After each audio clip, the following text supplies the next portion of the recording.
திருச்சிற்றம்பலம். சைவத்தின் மேல் சமயம் வேறு இல்லை, அதில் சார் சிவமாம். தெய்வத்தின் மேல் தெய்வம் இல்லனும் நான்மறை செம்பொருள் வாய்மை வைத்த சேர்த்திரு தேவாரமும் திருவாசகமும் உய்வை தரச் செய்த நால்வர் பொற்றாழியம் எம் உயிர் துணையே. இன்னைக்கு நாம் பார்க்க போகிறது நால்வரில் ஒருவரான சுந்தரமூர்த்தி நாயனார். அவருடைய வரலாறு இரண்டாவது வரலாறு. இந்த வரலாறை சேக்கிழார் அருளிய திருத்தொண்டர் புராணம் என்னும் பெரிய புராணம். இதை வியாக்கியான வித்தகர் பெரிய புராண விரிவுரையாளர் புலவர் எஸ் சந்தர் எம்ஏ அவர்கள் எழுதினது தான் நம்ம இப்போ படிக்கிறோம். சுந்தரமூர்த்தி நாயனாருடைய வரலாறு. இப்போ தான் நம்மளுடைய பதிவை முதல் முறையாக பார்க்குறீங்கன்னா லைக் பண்ணுங்கள், ஷேர் பண்ணுங்கள், சப்ஸ்கிரைப் பண்ணுங்கள், ஆல் பெல் பட்டனை கிளிக் பண்ணுங்கள், ஸ்கிப் பண்ணாமல் பாருங்கள்.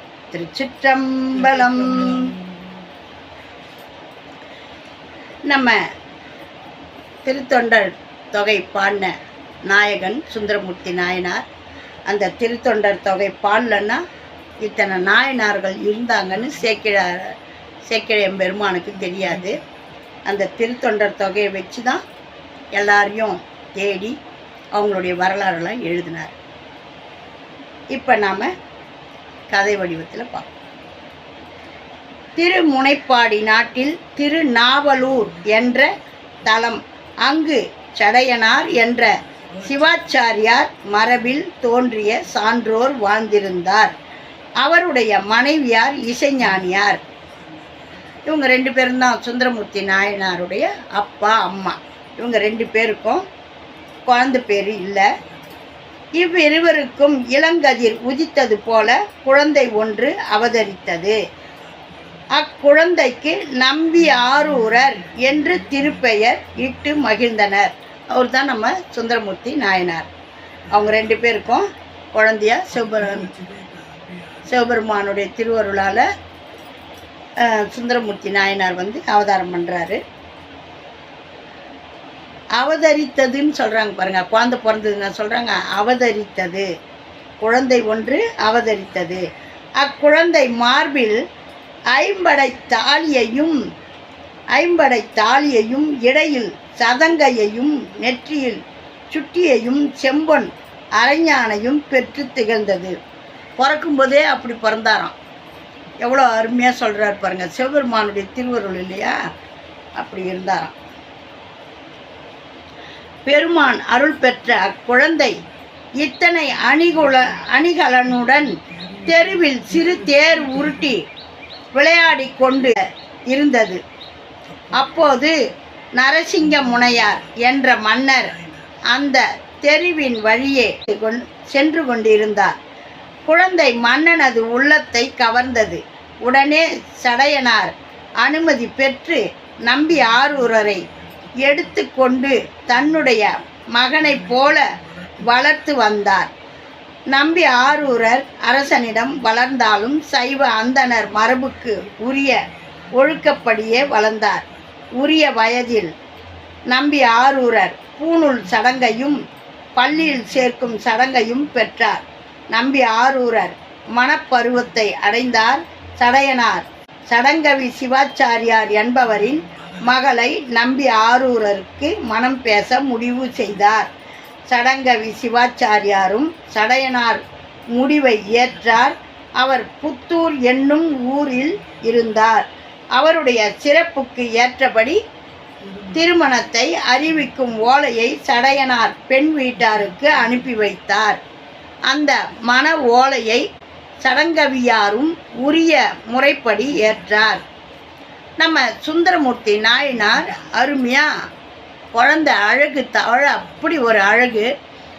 தேர் வச்சுன்னு உருட்டின்னு விளையாடிங்கிறார். நம்ம நடவண்டின்னு சொல்லுவோம் இல்லையா, அந்த நாளில் சின்ன தேர் மாதிரி இருக்கும். அதை அப்படி தள்ளிக்கினே உருட்டிக்கினே கயிறு கட்டி இழுத்துக்கிட்டு போவாங்க. அந்த மாதிரி நடந்து உருட்டிக்கிட்டு அவர் போகிற அழகை பார்த்த உடனே நரசிங்க முனையர் 63 நாயன்மார்களில் வராரு.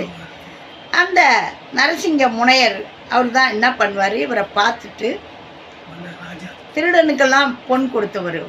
இவனுக்கு இன்னும் ஒரு 100 பொண்ணு கொடுத்தா இன்னும் அவன் திருந்தி வாழ்வானே அப்படின்வார். நம்ம சுந்தரரை எடுத்து வளர்க்குறதுனா அவளுக்கு எவ்வளோ ஒரு குணம், நல்ல குணம் இருக்கணும் இல்லையா? பாருங்க, திருடனும் தெரிஞ்சிடுவான்னு சொல்லிட்டு 200 பொண்ணாக கொடுப்பார். அந்த மாதிரி அவரு இந்த சுந்தரரை பார்த்த உடனே இந்த குழந்தை எவ்வளோ அழகாக இருக்குது, யாரோட குழந்தை அப்படின்னு கேட்குறாரு. அப்புறம் இசைஞானி அம்மாவும் சடையனாரும் வந்து நிற்கிறாங்க, எங்களோட குழந்தைங்க அது அப்படின்ட்டு. நீங்கள் அனுமதிச்சிங்கன்னா நான் இந்த குழந்தைய எடுத்துன்னு போய் வளர்க்குறேன் அப்படின்றாரு. அப்புறம் அவங்களும் யோசனை பண்ணி பார்த்துட்டு சரி ராஜா தானே கேட்குறாரு அப்படின்னு சொல்லிட்டு கொடுக்குறாங்க. ராஜா வீட்டில் அருமையாக அவங்க வீட்டில் என்னென்ன செய்வாங்களோ அதையெல்லாம் செய்து அப்படி அருமை பெருமையாக வளர்க்குறாரு.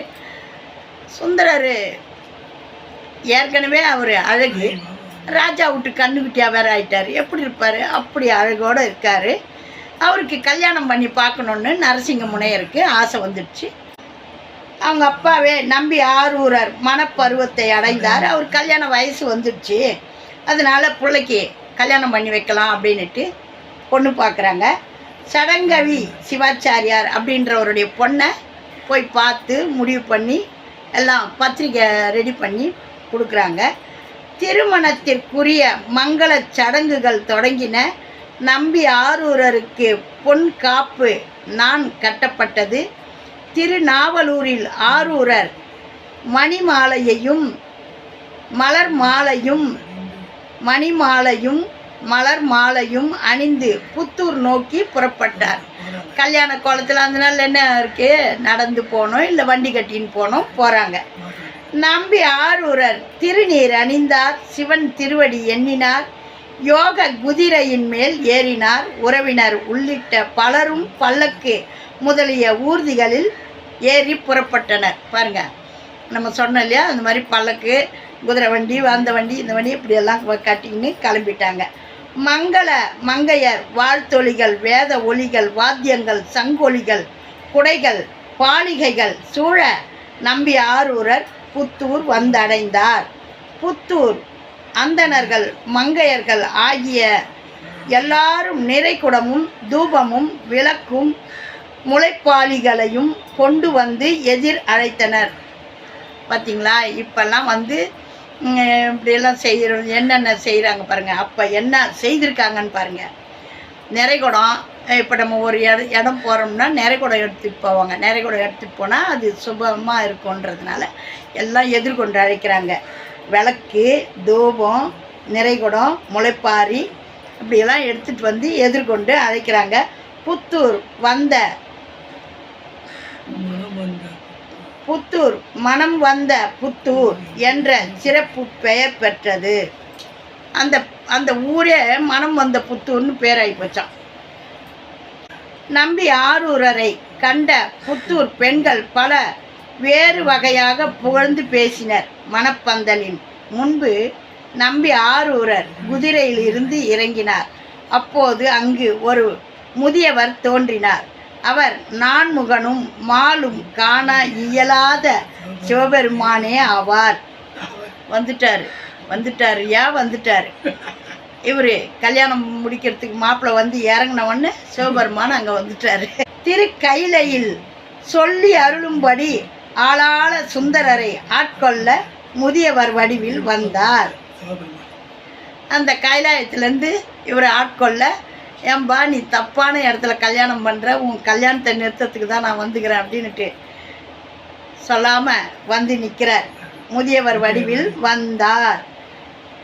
நெற்றிக்கண்ணை மறைக்கும் திருநீற்று கோடுகள், உருத்திரக்கத்தால் ஆகிய காதணிகள், மார்பின் மீது பூணுல், அதன் மீது தோளிலே உத்தரியம், இடையிலே பஞ்சகச்சம், கையிலே வெயிலை மறைக்கும் குடை, இன்னொரு கையில் மூங்கில் தண்டம், அதன் நுனியில் முடிக்கப்பட்ட தருபை புல், வெண்மையான ஆடை.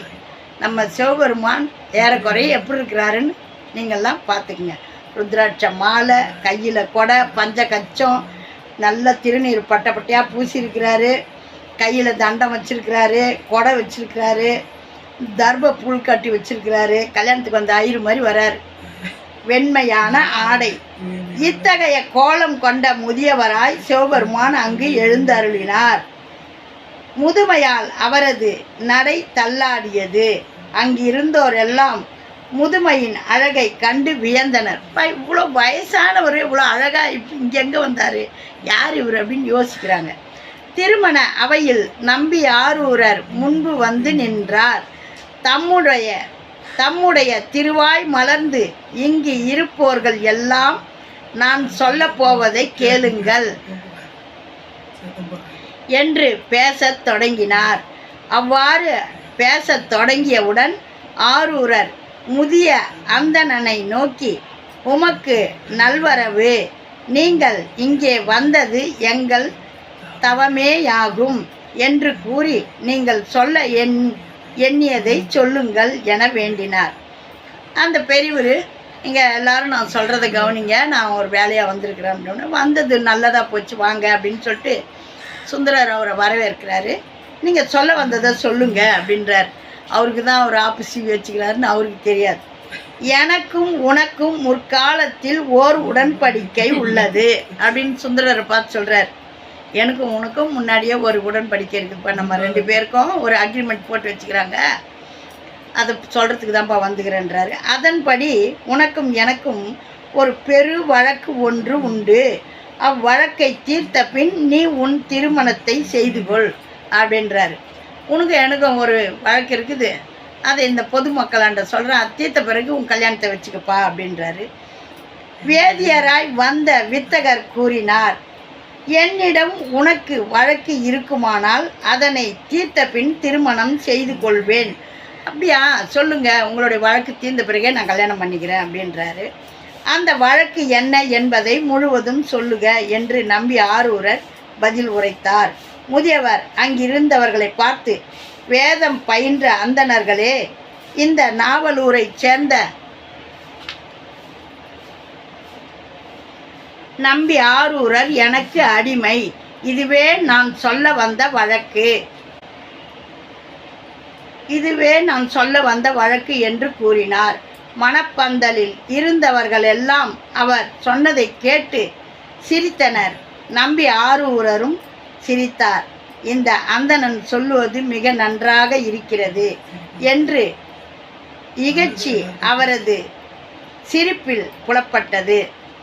இது வரைக்கும் விடுவோம். அடுத்த பகுதியை அடுத்த தொடரில் படிக்கலாம்.